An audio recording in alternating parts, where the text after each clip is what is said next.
നമസ്കാരം. കേരള സാമ്പത്തിക പ്രതിസന്ധി എന്ന എൻ്റെ പുസ്തകത്തിൻ്റെ 8-ാം പേജ് പരിചയപ്പെടുത്തുകയാണ്.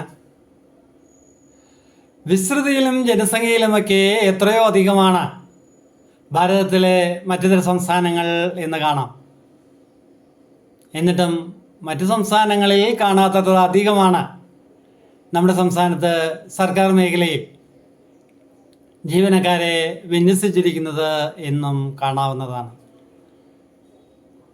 മറ്റു ചില സംസ്ഥാനങ്ങളോടൊപ്പം കേരളവും നടപ്പിലാക്കിയ പഞ്ചായത്ത് രാജ് നഗരപാലിക ബിൽ മൂലം നമ്മുടെ സംസ്ഥാനം കൈകാര്യം ചെയ്തിരുന്ന അധികാരങ്ങൾ കൂടുതലായി തദ്ദേശ ഭരണ സ്ഥാപനങ്ങളിലേക്ക് കൈമാറ്റം ചെയ്യപ്പെടുകയുണ്ടായി.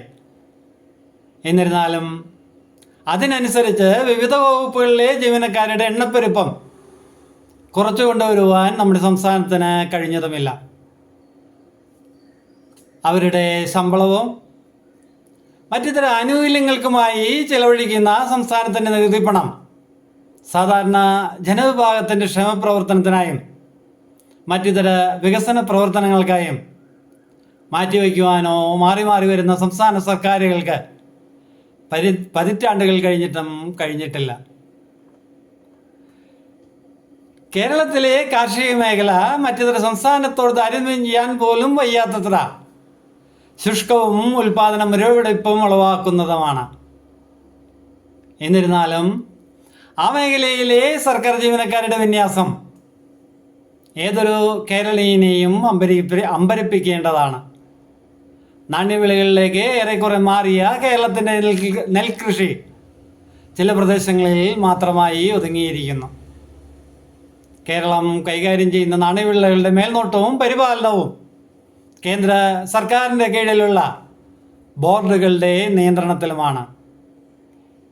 എന്നിട്ടും മറ്റുതര സംസ്ഥാനങ്ങളുടെ കാർഷിക മേഖലയിൽ നിയമനം ലഭിച്ചിട്ടുള്ള ജീവനക്കാരുമായി താരതമ്യം ചെയ്യുമ്പോൾ നമ്മുടെ സംസ്ഥാനം നിയമിച്ചിട്ടുള്ളത് എത്രയോ ഇരട്ടിയാണെന്ന് കാണാവുന്നതാണ്. ഭൂരിഭാഗം പ്രദേശങ്ങളിലും കാർഷിക പ്രവൃത്തികൾ തീരെ അപര്യാപ്തമായതിനാൽ അവിടങ്ങളിൽ പഞ്ചായത്ത് തലത്തിൽ ആഴ്ചയിൽ ഒരു ദിവസം മാത്രമേ കൃഷി ഓഫീസർമാരുടെ സേവനം ആവശ്യമായി വരുന്നുള്ളൂ എന്നും കാണാവുന്നതാണ്.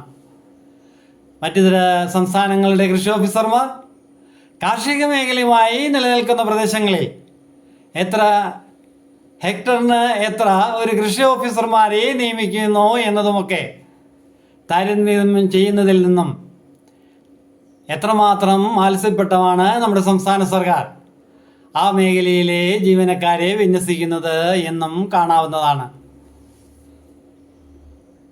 ജനസംഖ്യയെ അടിസ്ഥാനപ്പെടുത്തി നമ്മുടെ സംസ്ഥാനത്തെ സർക്കാർ ജീവനക്കാരുടെ എണ്ണത്തെ നിജപ്പെടുത്തിയാൽ തന്നെ എത്രമാത്രം അധികമാണ് ഈ ആധുനിക യുഗത്തിലും നമ്മുടെ സംസ്ഥാനത്തെ സർക്കാർ ഓഫീസുകളിലെ ജീവനക്കാർ എന്നത് അമ്പരിപ്പിക്കുന്നതാണ്. 1,00,000 ജനസംഖ്യയുടെ അടിസ്ഥാനത്തിൽ ജീവനക്കാരുടെ എണ്ണം തിട്ടപ്പെടുത്തിയാൽ തന്നെ കർണാടക സംസ്ഥാനത്തെ അപേക്ഷിച്ച് 86% അധികമാണ് കേരളത്തിൻ്റെതെന്ന് രേഖകൾ ചൂണ്ടിക്കാട്ടി വിദഗ്ധർ പറയുമ്പോൾ കേരളീയൻ നാണിച്ചു തല കുമ്പിടേണ്ടിയിരിക്കുന്നു. അധികാര വികേന്ദ്രീകരണത്തിൻ്റെ ഭാഗമായി ഗ്രാമീണ റോഡുകൾ തദ്ദേശ സ്ഥാപനങ്ങൾക്ക് കൈമാറിയിട്ടും ആനുപാതികമായ ജീവനക്കാരുടെ എണ്ണം വെട്ടിക്കുറയ്ക്കാനോ മറ്റു ചില സംസ്ഥാനങ്ങളിലെ എണ്ണവുമായി താരതമ്യ പഠനം നടത്തി ജീവനക്കാരുടെ എണ്ണത്തിൽ വേണ്ട മാറ്റങ്ങൾ നടപ്പിലാക്കാനോ നമ്മുടെ സംസ്ഥാനം തയ്യാറാകേണ്ടിയിരിക്കുന്നു.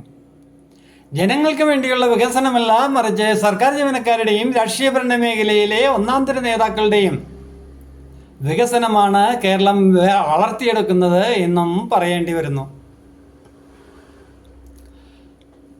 വനവിസ്തൃതിയുമായി താരതമ്യം ചെയ്യുമ്പോൾ കർണാടക പോലുള്ള സംസ്ഥാനങ്ങളുടെ വനവിസ്തൃതി കേരളത്തേക്കാൾ എത്രയോ കൂടുതലാണ് എന്നത് പരിശോധിക്കേണ്ടതുണ്ട്. എന്നാൽ ജീവനക്കാരെ സർക്കാർ മേഖലയിൽ നിയമിച്ച് സംസ്ഥാന ഖജനാവ് കാലിയാക്കുന്നതിന് കേരളം ഒട്ടും കുറവ് വരുത്തിയിട്ടുമില്ല. വനമേഖലയുമായി ബന്ധപ്പെട്ട് കർണാടകയുമായി താരതമ്യം ചെയ്യുമ്പോൾ ഈ മേഖലയുമായി ബന്ധപ്പെട്ട ജീവനക്കാരുടെ എണ്ണം 75% കൂടുതലാണെന്ന് വിദഗ്ധർ രേഖകൾ ചൂണ്ടിക്കാണിച്ച് പറയുമ്പോൾ കേരളീയനെ നമ്മുടെ ഖജനാവ് ശോഷണം സംഭവിക്കുന്നതിന് പോംവഴി തേടി മറ്റെവിടേക്കൊന്നും പോകേണ്ട വരുന്നില്ല. ചുരുക്കത്തിൽ സർക്കാർ പൊതുമേഖലാ സംവിധാനത്തെ പ്രോത്സാഹിപ്പിച്ച് വോട്ട് ബാങ്ക് നോട്ടമിട്ടുള്ള മാറി മാറി വരുന്ന സർക്കാരുകളുടെ ഈ പ്രവൃത്തികൾ മൂലം സാമൂഹ്യ സുരക്ഷ എന്ന വലിയ മേഖലയെ അവഗണിക്കുന്നതിനാണ് കേരള ജനത വിവിധ രാഷ്ട്രീയ പാർട്ടികൾക്ക് ലൈസൻസ് കൊടുത്തിരിക്കുന്നത് എന്ന് ചൂണ്ടിക്കാണിച്ചുകൊണ്ട് കേരള സാമ്പത്തിക പ്രതിസന്ധി എന്ന എൻ്റെ പുസ്തകത്തിൻ്റെ 8ാമത്തെ പേജ് ഇവിടെ അവസാനിക്കുകയാണ്. ഫോളോ ചെയ്യാത്തവർ ഫോളോ ചെയ്യുക. നന്ദി.